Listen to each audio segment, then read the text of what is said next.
Hey everyone, thanks for tuning in. I want to talk a little bit about the new Sony PSVR game that came out recently called Robinson the Journey, also known as the quote-unquote dinosaur game. I don't know about you guys, but obviously I'm a fan of dinosaurs. I love them. I don't think any kind of nerd or geek out there can say that they don't love dinosaurs. My hierarchy of movie monsters and monsters period is like zombies, dinosaurs, and aliens. I think those would be some pretty terrifying things to deal with. So, I mean, for a chance to be walking with these dinosaurs, I was very excited to play this game. And so I believe last Friday they broke street date release on it, and it was supposed to come out that Tuesday. But all the stores started getting them in Friday, so of course I grabbed my copy and came home and popped her in and fired it up and entered this world. So for I think PSVR games, we got to talk about a little bit different things with them as far as just going above and beyond graphics and gameplay. The first thing that I noticed from this game, and I got on the forums, I got on Twitter, and I looked around to see what people were actually saying about this game, and most people felt the same way I did about it. When you first get in there, man, it's great. You're looking around. I mean, I spent 20 minutes just looking around the life pod that you're in the game where you start off at, and just looking around and being very immersed in that environment. But that's when it all kind of started falling apart.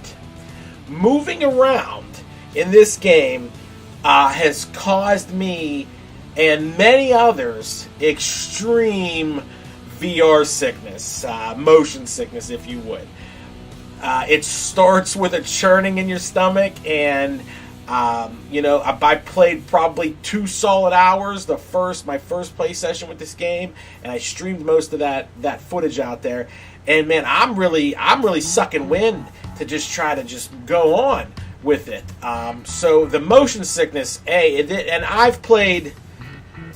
Riggs was another game that made me a little bit queasy, but it doesn't affect a lot of people. Drive Club makes people queasy, and that doesn't affect me. I can play Eve like a master, Eve Valkyrie, and flying around upside down in space does not bother me at all. But this game, and you're just walking around in directions, scanning things, which we'll get to the gameplay in a second, but extreme sickness. Not so much a throwing up type sickness, but definitely something in the pit of your stomach ain't right, and a dizziness, and something is just not right. And I think I know a couple things that contribute to that. So let's talk about, first of all, the graphics. There are times when the graphics and the lighting really just are amazing to look at. Even in the PlayStation VR, which isn't the most powerful, graphical.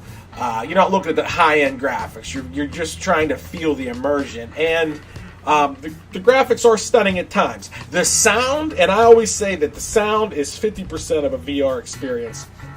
Sound is amazing, even to the point where it gets annoying when these pterodactyls are just constantly squawking from these nests high above you in the game. But the world is alive. You hear, like I said, the pterodactyls flying around and swooping around. You hear larger beasts off in the distance kind of get roaring. You hear spaceship, the crashed spaceship parts kind of like creaking on it, and just very great sound and great immersion as far as the sound goes. Back to the graphics for a second.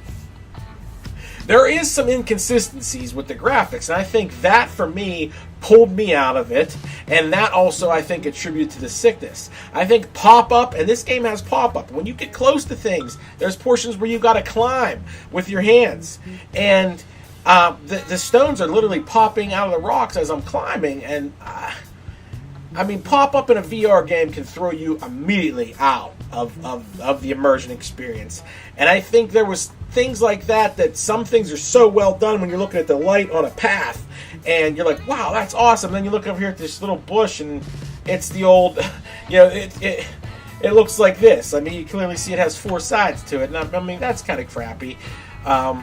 So graphics hit or miss, and times can be amazing, times they're crap. Sound is pretty good the whole time. Gameplay wise, I mean, you're walking around, you're fixing things, very simplistic puzzles, and you're scanning bugs and creatures in the environment. That is the extent of the gameplay.